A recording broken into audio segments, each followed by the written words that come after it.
യേശുവിൻ വാഗ്ദാനമേ പാവനാത്മനേ, ജീവൻ നൽകുന്ന ചൈതന്യമേ പരിശുദ്ധാത്മാവേ. യേശുവിൻ വാഗ്ദാനമേ പാവനാത്മനേ, ജീവൻ നൽകുന്ന ചൈതന്യമേ പരിശുദ്ധാത്മാവേ. ആത്മാവേ എന്നിൽ നിറയണമേ, ആത്മാവേ എന്നിൽ നിറയണമേ, അഭിഷേകത്തിൻ നിറവായി മാറ്റണമേ, അഭിഷേകത്തിൻ നിറവായി മാറ്റണമേ.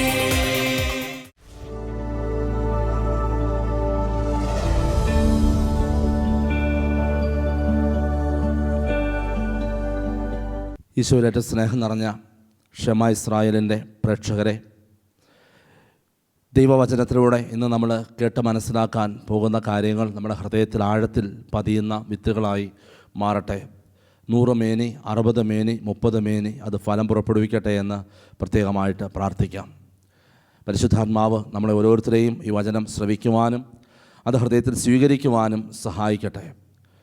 പരിശുദ്ധാത്മാവാകുന്ന ദൈവമേ, ഈ വചനം കേട്ടുകൊണ്ടിരിക്കുന്ന ഓരോ വ്യക്തികളുടെയും ഹൃദയത്തിന് ആഴത്തിലേക്ക് ഈ വചനം പതിക്കുവാൻ ഇടവരുത്തണമേ.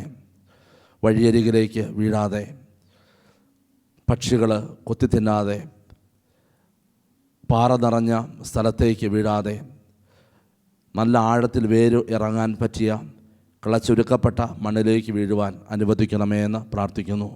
പരിശുദ്ധ അമ്മേ, ദൈവമാതാവേ, അമ്മ പ്രത്യേകമായി മധ്യസ്ഥം വഹിക്കണമേ. ആമേൻ.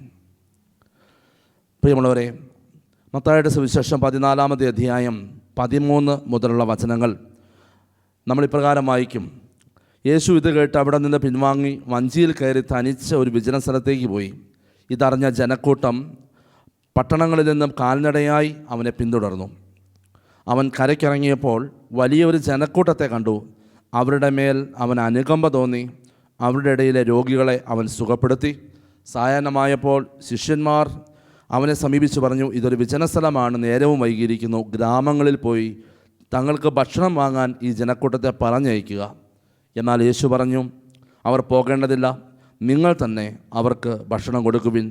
അവർ പറഞ്ഞു, 5 അപ്പവും 2 മത്സ്യവും മാത്രമേ ഇവിടെ ഞങ്ങളുടെ പക്കലുള്ളൂ. അവൻ പറഞ്ഞു, അത് എൻ്റെ അടുത്ത് കൊണ്ടുവരിക. അവൻ ജനക്കൂട്ടത്തോട് പുൽത്തകടിയിൽ ഇരിക്കാൻ കൽപ്പിച്ചതിന് ശേഷം ആ 5 അപ്പവും 2 മത്സ്യവും എടുത്ത് സ്വർഗത്തിലേക്ക് നോക്കി ആശീർവദിച്ച് അപ്പം മുറിച്ച് ശിഷ്യന്മാരെ ഏൽപ്പിച്ചു.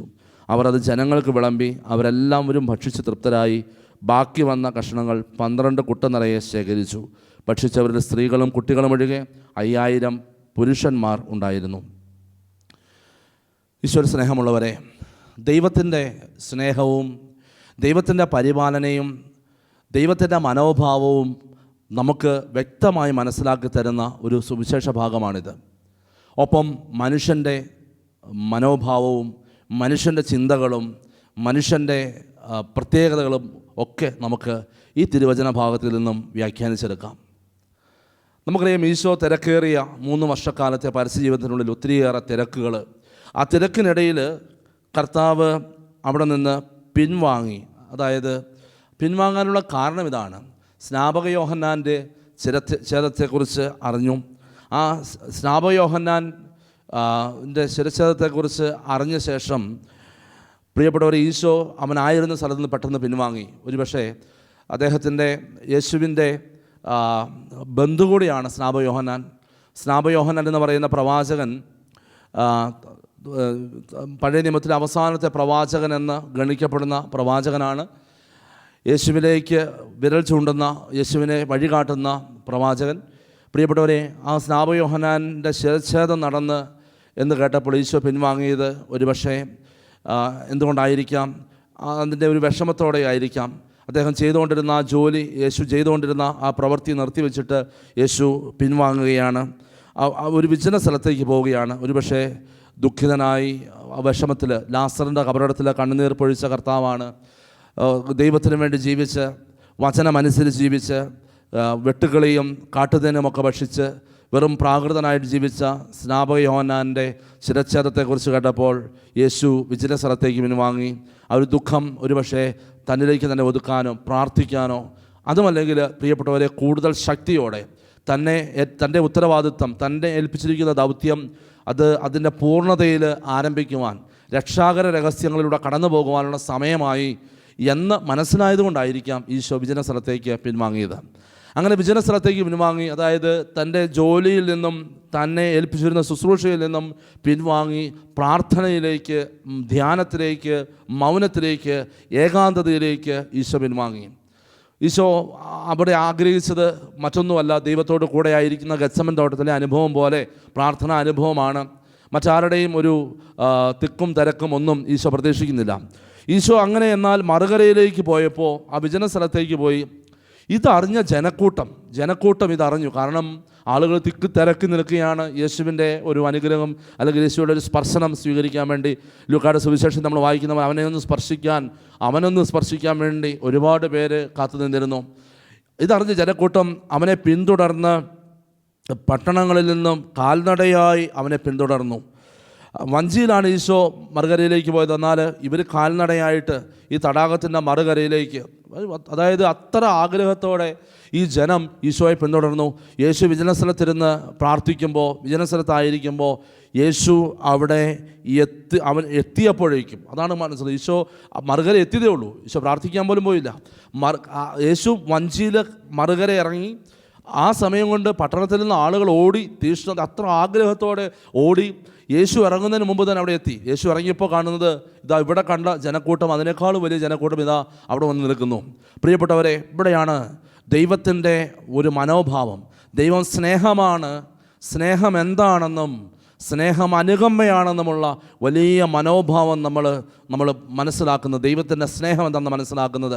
അത്രയും ക്ഷീണിതനായിട്ടും അവശനായിട്ടും ഒരുപാട് ആഗ്രഹത്തോടെ കർത്താവിൻ്റെ മുമ്പിൽ കർത്താവ് അവിടെ പ്രാർത്ഥിക്കാനോ വിജന സ്ഥലത്തേക്കോ പിന്മാറിയപ്പോഴും അവിടെ വന്ന ജനക്കൂട്ടത്തെ കണ്ടു. അവരുടെ മേൽ അവൻ അനുകമ്പ തോന്നി. അവരുടെ ഇടയിലെ രോഗികളെ അവൻ സുഖപ്പെടുത്തി. പ്രിയപ്പെട്ടവർ, ഇതാണ് ദൈവത്തിൻ്റെ മനോഭാവം. നമ്മളെന്താ ചെയ്യേണ്ടത്? നമ്മൾ ഭഗ്നാശരാകാതെ പ്രാർത്ഥിക്കണം. ഈശോ പറഞ്ഞില്ലേ, ഭഗ്നാശരാകാതെ പ്രാർത്ഥിക്കുക. ഒരു തവണ കിട്ടിയില്ല, 2 തവണ കിട്ടിയില്ല, മറുകര നിന്നപ്പോൾ കിട്ടിയില്ല, കർത്താവിനൊന്നും തൊടാൻ പറ്റിയില്ല, അവനൊന്നും കാണാൻ പറ്റിയില്ല. അവനിതാ അപ്പുറത്തെ കരയിലേക്ക് പോയി. ഇതറിഞ്ഞിട്ട് തീഷ്ണതയോടെ, ആഗ്രഹത്തോടെ, ഹൃദയത്തിൽ ആഗ്രഹത്തോടെ ഈ ജനക്കൂട്ടം അവനെ പിന്തുടർന്നു. എൻ്റെ പ്രിയപ്പെട്ടവരെ, ഹൃദയം പരിശോധിക്കുന്നവനായ പിതാവായ ദൈവത്തിൻ്റെ പുത്രനായ യേശു, ഹൃദയത്തിൻ്റെ നാഥൻ, സ്നേഹത്തിൻ്റെ നാഥൻ, അവരുടെ ഹൃദയവ്യത മനസ്സിലാക്കി, അവിടെ വന്നിരിക്കുന്ന ഓരോ വ്യക്തിയുടെയും ഹൃദയമിടിപ്പ് മനസ്സിലാക്കി, എന്താണ് ഓരോ വ്യക്തികളും അവരുടെ ഉള്ളിൽ കൊണ്ടു നടക്കുന്ന നെരിപ്പോടെന്ന് അവർക്ക് ഈശോയ്ക്ക് മനസ്സിലായി. അവർ കൊണ്ടു നടക്കുന്ന രോഗാവസ്ഥകളെക്കുറിച്ച് മനസ്സിലായി. രോഗികളെ സുഖപ്പെടുത്തി.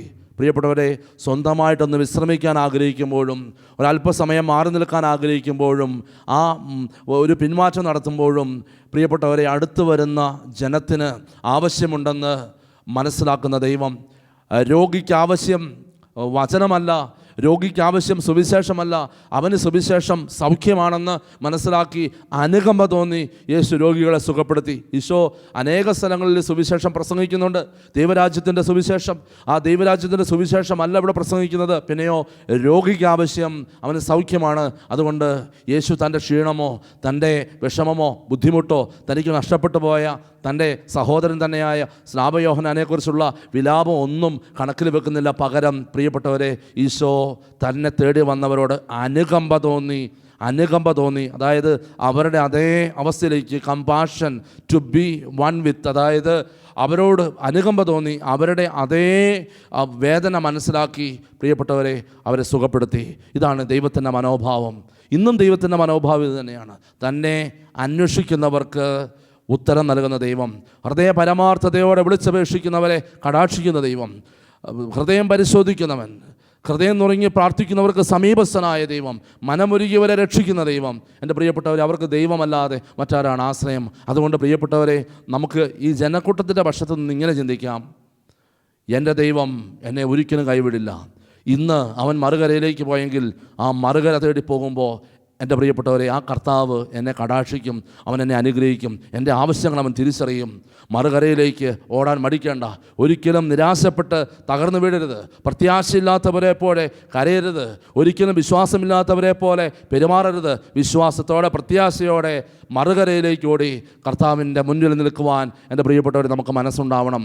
രണ്ടാമത്തെ കാര്യം, യേശുവിൻ്റെ പക്ഷത്ത് നമ്മൾ ചിന്തിച്ചാൽ പ്രിയപ്പെട്ടവരെ, നമ്മളൊക്കെ ഏതെങ്കിലുമൊക്കെ വിധത്തിൽ മറ്റുള്ളവർ നമ്മുടെ അടുത്ത് എന്തെങ്കിലുമൊക്കെ സഹായത്തിനായി കടന്നു വരുന്നവരായിരിക്കാം. ഒരു കൂലിപ്പണിക്കാരനായിക്കോട്ടെ, ഒരു കർഷകനായിക്കോട്ടെ, ഒരു വ്യാപാരി ആയിക്കോട്ടെ, ഒരു ബിസിനസ്സുകാരനായിക്കോട്ടെ, ഒരു ജോലിക്കാരനായിക്കോട്ടെ, ഒരു അധ്യാപകനായിക്കോട്ടെ, ഒരു വൈദികനായിക്കോട്ടെ, സന്യസ്തനായിക്കോട്ടെ, സന്യസ്തയായിക്കോട്ടെ, ഏതെങ്കിലുമൊക്കെ ആളുകൾ നമ്മുടെ അടുത്തേക്ക് എന്തെങ്കിലുമൊക്കെ ആവശ്യങ്ങൾക്ക് കടന്നു വരുവാൻ സാധ്യതയുണ്ട്.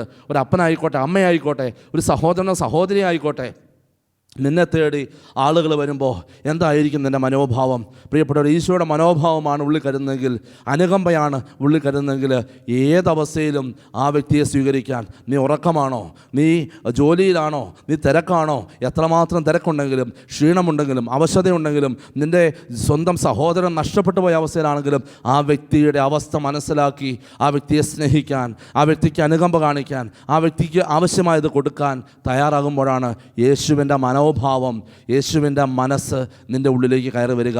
ദൈവം ഏറ്റവും ഇഷ്ടപ്പെടുന്ന മനസ്സാണ് യേശുവിൻ്റെ ആ മനസ്സ്, അനുകമ്പയുള്ള മനസ്സ്. പ്രിയപ്പെട്ടതുകൊണ്ട് ഈശോ ഇവിടെ പറയുന്നത് രോഗിയാണ്. ഒരുപാട് രോഗികളുണ്ട്, രോഗാവസ്ഥയിലൂടെ കടന്നു പോകുന്നവർ, മനസ്സിൻ്റെ രോഗാവസ്ഥയുള്ളവർ, ആന്തരികമായ മുറിവുകളുള്ളവർ, ശാരീരികമായ രോഗാവസ്ഥയുള്ളവർ, അവരോടൊക്കെ അനുകമ്പയോടെ പെരുമാറുവാൻ, അനുകമ്പയോടെ, അതായത് അവരർഹിക്കുന്ന സ്ഥാനത്തിനേക്കാൾ കൂടുതൽ സ്ഥാനം കൊടുത്ത് അവരോട് പെരുമാറാൻ സാധിക്കുമ്പോൾ നമ്മൾ അവർക്ക് നൽകുന്നത് സൗഖ്യമാണ്. ശരിക്കും സൗഖ്യമാണ്. ശാരീരിക സൗഖ്യം ലഭിക്കുന്നില്ലെങ്കിൽ പോലും ആത്മീയമായൊരു സൗഖ്യം, ആ മാനസികമായൊരു സൗഖ്യം, എൻ്റെ പ്രിയപ്പെട്ടവരെ, അത് വളരെ പ്രധാനപ്പെട്ട കാര്യമാണ്. രണ്ടാമത്, വീണ്ടും നമ്മൾ കാണുന്നു, യേശു ഈ സൗഖ്യം കൊടുത്ത് സായാഹ്നമായപ്പോൾ ശിഷ്യന്മാർ അവനെ സമീപിച്ച് പറഞ്ഞു, ഇതൊരു വിജന സ്ഥലമാണ്, നേരവും വൈകിയിരിക്കുന്നു, ഗ്രാമങ്ങളിൽ പോയി തങ്ങൾക്ക് ഭക്ഷണം വാങ്ങാൻ ജനക്കൂട്ടത്തെ പറഞ്ഞയക്കുക. എന്നാൽ യേശു പറഞ്ഞു, അവർ പോകേണ്ടതില്ല, നിങ്ങൾ തന്നെ അവർക്ക് ഭക്ഷണം കൊടുക്കുവിൻ. പ്രിയപ്പെട്ടവരെ, ശിഷ്യന്മാർ വൈകുന്നേരമായപ്പോൾ യേശുവിനോടൊന്ന് പറയുന്നു, ഇത് വിജന സ്ഥലമാണ്, ഇതാ നേരം സന്ധ്യയായിരിക്കുന്നു, ഗ്രാമങ്ങളിൽ പോയി ഭക്ഷണം കഴിക്കാൻ അവരെ പറഞ്ഞു വിടുക. പ്രിയപ്പെട്ടവരെ, ഈശോയുടെ കൂടെയുള്ള ശിഷ്യന്മാർ അവർ നോക്കുന്നത് കുറവുകളിലേക്ക്, അപ്പോഴും നോക്കുന്നത് കുറവുകളിലേക്ക്. തങ്ങളുടെ കൂടെ നിൽക്കുന്നത് ദൈവപുത്രനായ യേശുവാണെന്ന്, അല്ലെങ്കിൽ ദൈവം തന്നെയാണെന്ന്, സൃഷ്ടാവാണെന്ന്, ശൂന്യതയിൽ നിന്നും ദൈവം ലോകത്തെ സൃഷ്ടിച്ച ദൈവമാണെന്ന് വിശ്വസിക്കാൻ പറ്റാതെ, യേശു ചെയ്ത പ്രവൃത്തികൾ കണ്ടിട്ടും വിശ്വസിക്കാൻ പറ്റാതെ നിൽക്കുന്ന ഒരു ജനക്കൂട്ടത്തെയാണ് ഇപ്പോൾ ശിഷ്യഗണത്തിൽ കാണുന്നത്. കാരണം നേരം വൈകുകയാണ്. കർത്താവിനറിയാം നേരം വൈകുകയാണെന്നുള്ള കാര്യം, വൈകുകയാണെന്നുള്ള കാര്യം അറിയാം. ഇത് വിജന സ്ഥലമാണ് എന്ന് പറഞ്ഞാൽ ഇവിടെ നമുക്ക് പോയി ഭക്ഷണം മേടിക്കാമെന്ന് വിചാരിച്ചാലും ഭക്ഷണം കിട്ടാത്ത സ്ഥലമാണ്. നമ്മുടെ അവസ്ഥകളെക്കുറിച്ച്, അതായത് ബുദ്ധി കൊണ്ട് ചിന്തിച്ചാണ് അവർ പറയുന്നത്, ഇതാണ് അവസ്ഥ, ഇതാണ് ഞങ്ങളുടെ അവസ്ഥ. ഈ അവസ്ഥയിൽ നമുക്ക് എന്ത് ചെയ്യാൻ പറ്റും? പറ്റുന്ന ഒരു കാര്യമുള്ളൂ, അവരോട് പോകാൻ പറ, അവരോട് വീട്ടിൽ പോയി ഭക്ഷണം കഴിക്കാൻ പറ, അല്ലെങ്കിൽ ഗ്രാമങ്ങളിൽ പോയി ഭക്ഷണം കണ്ടെത്തിയിട്ട് വരാൻ പറ. പ്രിയപ്പെട്ടവരെ, ഇവിടെയാണ് നമ്മുടെയൊക്കെ ചിന്താഗതി നമ്മൾ ഒന്ന് ചിന്തിക്കേണ്ടത്. നമ്മുടെ ജീവിതത്തിലെ പരിമിതികളിലേക്ക്, നമ്മുടെ ജീവിതത്തിലെ കുറവുകളിലേക്ക്, ഇരുട്ടായ അവസ്ഥയിലേക്ക്, സന്ധ്യയാകുന്ന അവസ്ഥയിലേക്ക്, വിജനമായ സ്ഥലത്തേക്ക്, ഇതൊക്കെയാണ് നമ്മുടെ നോട്ടം. എന്തൊക്കെയാണ് കുറവുകൾ, ഇനി എന്തൊക്കെ ചെയ്യാൻ പറ്റും? എത്രയോ പേരുണ്ട് എൻ്റെ പ്രിയപ്പെട്ടവരെ, അവർ ജീവിതത്തിൽ പോസിബിലിറ്റിയിൽ, സാധ്യതകളിലേക്കല്ല നോക്കുന്നത്, പിന്നെയോ എവിടൊക്കെയാണ് സാധ്യത കുറവുകളുള്ളത്. പ്രിയപ്പെട്ടവർ, നമ്മൾ മനസ്സിലാക്കണം, നീ ചിന്തിക്കുമ്പോൾ നിൻ്റെ ജീവിതത്തിൽ നിനക്ക് രക്ഷപ്പെടാൻ ഒറ്റ വഴിയേ ഉണ്ടാവുള്ളൂ, അല്ലെങ്കിൽ രണ്ട് വഴി. എന്നാൽ ദൈവത്തിന് മുമ്പിൽ 1000 വഴികൾ തുറന്നു കിടപ്പുണ്ട്. ദൈവത്തിന് ഒന്നും അസാധ്യമല്ല. 1000 വഴികളിൽ ഒന്ന് തുറന്നു കിട്ടിയാൽ നിൻ്റെ ജീവിതത്തിൽ വിജയത്തിലെത്താൻ നിനക്ക് സാധിക്കും. പക്ഷെ നമ്മൾ നോക്കുന്നത് എപ്പോഴും ഈ നെഗറ്റീവ് സൈഡിലേക്കാണെങ്കിൽ ഒരിക്കലും നമ്മൾ മറ്റു വഴി കാണില്ല. അപ്പസ്തോലന്മാർക്ക് ശിഷ്യന്മാർക്ക് സംഭവിച്ചതാണ്. അവർ നോക്കിയത് വിജനതയിലേക്കാണ്. അവർ നോക്കിയത് ഈ അസ്തമിക്കുന്ന സൂര്യനിലേക്കാണ്. അവർ നോക്കിയത് അവരുടെ കയ്യിലുള്ള 5 അപ്പത്തിലേക്കും 2 മീനിലേക്കുമാണ്, അതിൻ്റെ കുറവിലേക്കാണ്. അവർ നോക്കിയത് വലിയ ജനക്കൂട്ടത്തിലേക്കാണ്. ഇവർക്കൊന്നും കൊടുക്കാനുള്ളത് തികയില്ല. പ്രിയപ്പെട്ടവരെ, അങ്ങനെ സ്വന്തം ബലഹീനതകളിലേക്കും സ്വന്തം കഴിവ് കുറവുകളിലേക്കും പോരായ്മകളിലേക്കും നോക്കിയാൽ എൻ്റെ പ്രിയപ്പെട്ടവരെ, ഈ ലോകത്തിൽ ഒരു വ്യക്തിക്കും ജീവിതത്തിൽ മുന്നോട്ട് പോകാൻ പറ്റില്ല. എല്ലാവരും കുറവുകളുള്ളവരാണ്. ദൈവത്തിൽ ആശ്രയിച്ചല്ലേ നമ്മൾ ജീവിക്കുന്നത്. ഈ ഒരു ബോധ്യം നമുക്കുണ്ടാവണം. യേശു പറഞ്ഞു, നിങ്ങൾ അവരെ പറഞ്ഞയക്കാൻ പറ്റില്ല, അവരെ അങ്ങനെ പറഞ്ഞയക്കാൻ പറ്റില്ല, അവർ പോകേണ്ടതില്ല, എന്നാൽ നിങ്ങൾ തന്നെ അവർക്ക് ഭക്ഷണം കൊടുക്കുവിൻ.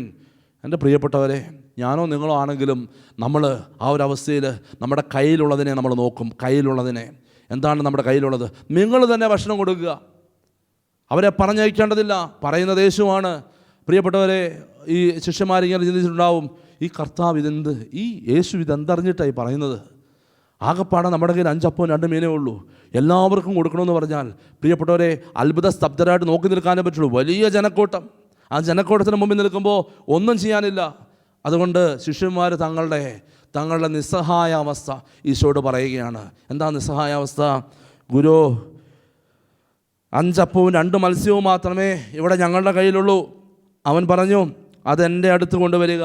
5 അപ്പവും 2 മത്സ്യവും ഞങ്ങളുടെ അടുത്തുള്ളത്. പ്രിയപ്പെട്ടവരെ, ഞങ്ങളുടെ അടുത്തുള്ളത് ഇത്രയേ ഉള്ളൂ, 5 അപ്പവും 2 മത്സ്യവും. ഒരു പക്ഷേ അത് ശിഷ്യന്മാർക്ക് വേണ്ടി ഉള്ളത് പോലും തികയില്ല. 5 അപ്പവും 2 മത്സ്യവും അത് മാത്രമേ ഞങ്ങളുടെ കയ്യിലുള്ളൂ. അവരവരുടെ നിസ്സഹായ അവസ്ഥ യേശുവിൻ്റെ മുമ്പിൽ അവതരിപ്പിക്കുകയാണ്. എൻ്റെ പ്രിയപ്പെട്ടവരെ, 5 അപ്പവും 2 മത്സ്യവും വലിയ ജനക്കൂട്ടത്തിൻ്റെ മുമ്പിൽ മാത്രമല്ല, അവിടെ നിൽക്കുന്ന ഈ അപ്പസ്തോലന്മാരുടെ മുമ്പിലും ഒന്നുമല്ല.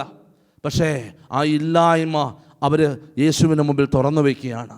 തങ്ങളുടെ ബലഹീനത അവർ യേശുവിൻ്റെ മുമ്പിലേക്ക് സമർപ്പിക്കുകയാണ്. ഇപ്പോഴാണ് തോന്നിയത്, നേരത്തെ നോക്കുന്നത് നെഗറ്റീവുകളിലേക്കാണ്, അവരുടെ കുറവുകളിലേക്ക് നോക്കിയിട്ട് അവർ യേശുവിനോടാണ് പറയുന്നത്, ഇതൊക്കെയാണ് എൻ്റെ കുറവ്, ഇനി എനിക്കൊന്നും സാധ്യമല്ല. പക്ഷേ ഇപ്പോൾ അവർ നേരെ തിരിച്ചാണ് ചെയ്യുന്നത്.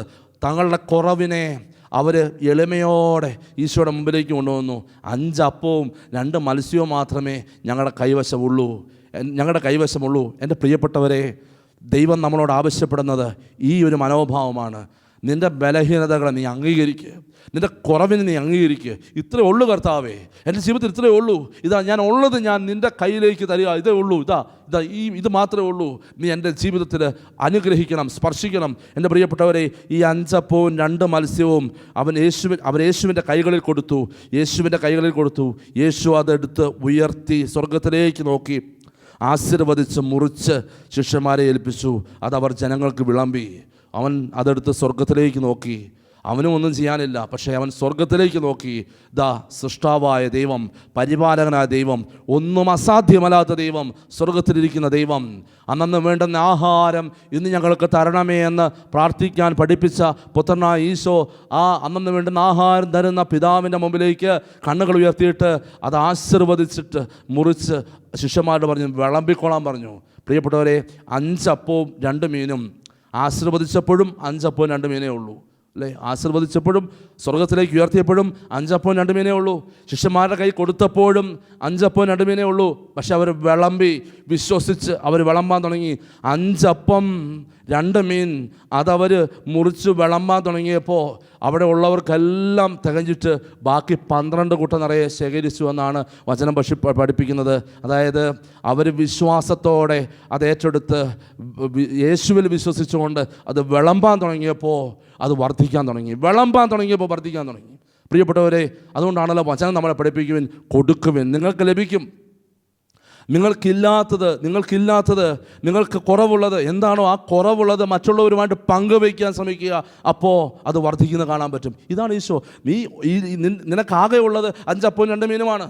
ആ 5 അപ്പവും 2 മീനും ദൈവത്തെ ഓർത്ത് പ്രാർത്ഥിച്ചിട്ട് അത് കൊടുക്കാൻ തുടങ്ങുക. അപ്പോൾ അത് വർദ്ധിക്കും.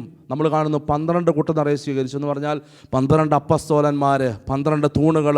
പ്രിയപ്പെട്ടവരെ, 12 പേർക്ക് നിറയെന്ന് പറഞ്ഞാൽ ഈ ലോകം മുഴുവനും വേണ്ടിയുള്ളത് അവർ ശേഖരിച്ചു വെച്ചു. ബാക്കി പ്രിയപ്പെട്ടവർ, ഇതാണ് ദൈവത്തിൻ്റെ മനോഭാവം. നമ്മളൊക്കെ പലപ്പോഴും ചിന്തിക്കാറുണ്ട്, ഇന്ന് ഈ ലോകത്ത് ഭക്ഷണം കുറഞ്ഞു പോകും, പെട്രോളിയം കുറഞ്ഞു പോകും, ദൈവം നൽകിക്കൊണ്ടിരിക്കുന്ന അതായത് ചില പ്രകൃതി വിഭവങ്ങളൊക്കെ തീർന്നു പോകും. പ്രിയപ്പെട്ടവരെ, ദൈവം ഈ ഭൂമിയിൽ നിക്ഷേപിച്ചിരിക്കുന്നത് കുഴിച്ചെടുത്ത് അല്ലെങ്കിൽ അത് തിരിച്ചെടുത്ത് ഭക്ഷിക്കുന്നവർ മാത്രമല്ല നമ്മൾ. ദൈവം നിക്ഷേപിച്ച ഓക്സിജനും ദൈവം നൽകിയ ഭക്ഷണവും ദൈവം നൽകുന്ന വെള്ളവും ദൈവം നൽകുന്ന ദാനങ്ങളും സ്വീകരിക്കുന്നവരല്ലേ നമ്മൾ. ആ ദൈവത്തിൽ വിശ്വസിക്ക്, ദൈവത്തിൻ്റെ പരിപാലനയിൽ വിശ്വസിക്ക്. നിനക്കുള്ളത് ദൈവവുമായിട്ട് അതുപോലെ സഹോദരങ്ങളുമായിട്ട് പങ്കുവയ്ക്കാൻ ശ്രമിക്കുമ്പോൾ അത് വർദ്ധിക്കുന്ന കാണാൻ സാധിക്കും. അങ്ങനെ ദൈവാനുഗ്രഹമുള്ളവരായിട്ട് ജീവിക്കുവാൻ നമുക്ക് ആത്മാർത്ഥമായിട്ട് പരിശ്രമിക്കാം. ദൈവം നമ്മളെ സഹായിക്കട്ടെ. ആമേൻ.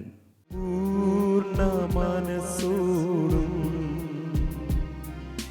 പൂർണ്ണ ഹൃദയമോടും പൂർണ്ണാത്മാവോടും ഈശോയെ അങ്ങേ ഞാൻ സ്നേഹിക്കുന്നു. പരിശുദ്ധ പരമ ദിവ്യകാരുണ്യനാഥനായ ഈശോയ്ക്ക് നേരവും ആരാധനയും സ്തുതിയും പുകഴ്ചയും ഉണ്ടായിരിക്കട്ടെ. പ്രിയമുള്ളവരെ, നമ്മളിപ്പോൾ ഇതാ വിശുദ്ധ കുർബാനയുടെ മുമ്പിലാണ്. നിങ്ങൾക്ക് ഓരോരുത്തർക്കും വേണ്ടി ഇപ്പോൾ ഞാൻ പ്രാർത്ഥിക്കുകയാണ്. എന്നെക്കാളുപരി കാരിസ് ഭവൻ്റെ എല്ലാ വൈദികരും ഒപ്പം ഇതാ നമ്മുടെ കൂടെ ഈശോയുണ്ട്. ഈശോയുടെ സാന്നിധ്യമുണ്ട്. നമ്മൾ വചനത്തിലൂടെ കേട്ടില്ലേ, ഈശോ ക്ഷീണിച്ചവശനായിട്ടും ഈശോ മനസ്സിലെ ഭാരം പേറിക്കൊണ്ട് മറുകരയിലേക്ക് വിശ്രമിക്കാൻ പോയപ്പോഴും തന്നെ തേടി തനിക്ക് മുൻപേ വന്ന ജനക്കൂട്ടത്തിൻ്റെ ആവശ്യം മനസ്സിലാക്കി അനുകമ്പയോടെ അവരോട് പെരുമാറുന്ന ഈശോയെ നമുക്ക് കാണാൻ പറ്റും.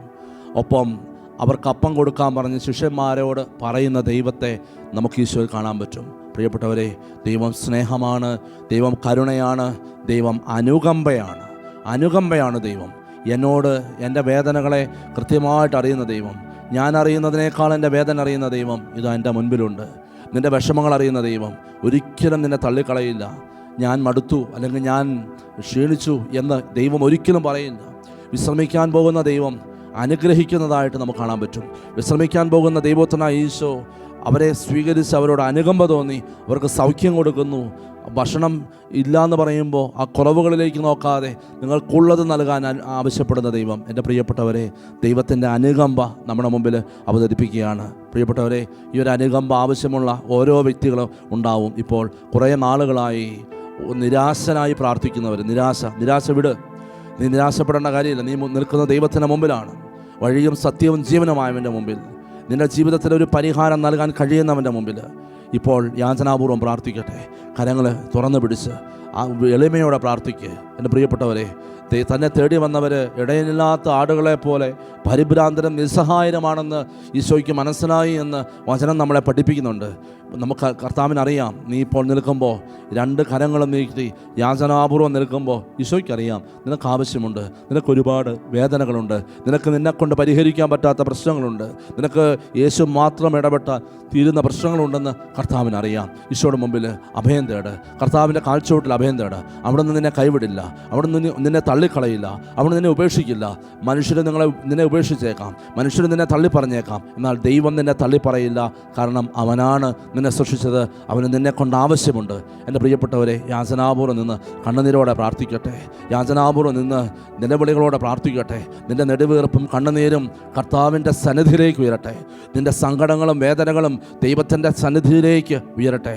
Hallelujah, hallelujah. കർത്താവേ, ഈ മക്കൾക്ക് വേണ്ടി പ്രാർത്ഥിക്കുന്നു. ഇവരുടെ ജീവിതത്തെ അനുഗ്രഹിക്കണമേ. കർത്താവേ, ഇതാ മറുകരയിലേക്ക് ഓടി വന്നിരിക്കുന്ന ഈ മക്കൾ, ഇനിയും നീ ഇവരെ വിട്ട് വേറെ ഏതെങ്കിലും സ്ഥലത്തേക്ക് പോയാൽ ആ കരയിലേക്ക് ഇവർ ഓടിയെത്തും. ഞങ്ങൾക്ക് മറ്റൊരു ആശ്രയമില്ല കർത്താവേ, ഞങ്ങൾക്ക് മറ്റൊരു ആശ്രയമില്ല. അങ്ങേക്ക് മാത്രമേ ചെയ്യാൻ പറ്റൂ. സിറോ ഫെനീഷ്യക്കാരി സ്ത്രീ 12 വർഷം വൈദ്യന്മാരെ കണ്ടില്ലേ, അവർക്ക് സൗഖ്യം കൊടുക്കാൻ, അവൾക്ക് സൗഖ്യം കൊടുക്കാൻ അവരെ കൊണ്ട് സാധിച്ചില്ലല്ലോ. കർത്താവ്, നിൻ്റെ അടുത്ത് വന്നാണ് അവൾ സൗഖ്യം പ്രാപിച്ചത്. കുഷ്ഠരോഗി വർഷങ്ങളായിട്ട് രോഗം ബാധിച്ച് നടക്കുകയല്ലേ, അവസാനം അങ്ങയുടെ അടുത്ത് വന്നല്ലേ സൗഖ്യം പ്രാപിച്ചത്. ഈശോയെ, സൗഖ്യവും വിടുതലും കൊടുക്കണമേ. പ്രത്യേകിച്ച് ഇന്ന് ഞങ്ങൾ രോഗികൾക്ക് വേണ്ടി പ്രാർത്ഥിക്കുന്നു. ഈശോയെ, അനേക രോഗികളുടെ മേൽ അങ്ങ് കൈകൾ വെച്ചു, അവരെ സുഖപ്പെടുത്തി. കർത്താവെ, ഒപ്പം ഇന്ന് ഭക്ഷണമില്ലാത്തവർക്ക്, ദരിദ്രത്തിലൂടെ കടന്നു പോകുന്നവർ, കഷ്ടപ്പാടിലൂടെ കടന്നു പോകുന്നവർ, നാളെയെക്കുറിച്ച് ഓർത്ത് ആകുലപ്പെടുന്നവർ, കടബാധ്യതയുള്ളവർ, അവരെ സമർപ്പിച്ച് പ്രാർത്ഥിക്കുന്നു. കുറവുള്ളത് ഉള്ളത് പങ്കുവയ്ക്കാനുള്ള വലിയ അഭിഷേകം നൽകി അവരെ അനുഗ്രഹിക്കണമേ കർത്താവെ. ഒപ്പം സമൃദ്ധിയിലേക്ക് അവരെ നയിക്കണമേ കർത്താവെ. അങ്ങ് വചനത്തിലൂടെ ഞങ്ങളെ പഠിപ്പിച്ചതുപോലെ ഉള്ളത് മറ്റുള്ളവരുമായി പങ്കുവയ്ക്കുവാനുള്ള വലിയ മനോഭാവം ഞങ്ങളെ നിറയ്ക്കണമേ എന്ന് പ്രാർത്ഥിക്കുന്നു. ഹല്ലേലൂയ, ഹല്ലേലൂയ, ഹല്ലേലൂയ, ഹല്ലേലൂയ, ഹല്ലേലൂയ. കർത്താവെ, കൃപയൊഴിക്കണമേ, വർഷിക്കണമേ. ഇപ്പോൾ തന്നെ ഈ മക്കളുടെ ജീവിതങ്ങളിലേക്ക് അനുഗ്രഹം വർഷിക്കണമേ. അനേകം കുടുംബങ്ങളിലേക്ക്, കടബാധ്യതകളിലേക്ക്, സാമ്പത്തിക പരാധീനതകളിലേക്ക് കർത്താവിൻ്റെ ശക്തി ഒഴുകി ഇറങ്ങുന്നു. ഈശോയുടെ അനുഗ്രഹം സ്വീകരിച്ച് ദൈവത്തിന് നന്ദി പറയട്ടെ, ദൈവത്തിന് നന്ദി പറയട്ടെ. രോഗാവസ്ഥയിലുള്ളവർ വചനം കേട്ട് സൗഖ്യം പ്രാപിക്കുന്നു. എന്നെ കർത്താവ് കണ്ടു, എന്നെ മനസ്സിലാക്കി. വിശ്വസിക്കുക. വിശ്വസിക്കുന്നത് നിങ്ങൾക്ക് ലഭിക്കുക തന്നെ ചെയ്യും. വിശ്വാസത്തോടെ ഏറ്റെടുത്ത് പ്രാർത്ഥിച്ചേ. ഹല്ലേലൂയ, ഹല്ലേലൂയ, ഹല്ലേലൂയ, ഹല്ലേലൂയ. കെട്ടുവാനും അഴിക്കുവാനും വിശുദ്ധീകരിക്കുവാനും വിടുതൽ നൽകുവാനും സൗഖ്യപ്പെടുത്തി ആശ്വസിപ്പിക്കുവാനും തിരുവചനത്തിലൂടെ സഭയിലൂടെ നൽകപ്പെട്ട അധികാരം ഉപയോഗിച്ച് കുരിശിൻ്റെ അടയാളത്താൽ നിങ്ങളെ വിശുദ്ധീകരിച്ച് വേർതിരിച്ച് എല്ലാ തിന്മകളിൽ നിന്ന് മോചിപ്പിക്കുന്നു, ഇപ്പോഴും എപ്പോഴും എന്നേക്കും. ആമേൻ. പ്രിയപ്പെട്ടവരെ, നമുക്ക് വിശുദ്ധ കുർബാനയിലെ ഈശോയുടെ ആശീർവാദം സ്വീകരിക്കാം. പരിശുദ്ധ പരമകാരുണ്യനാഥ,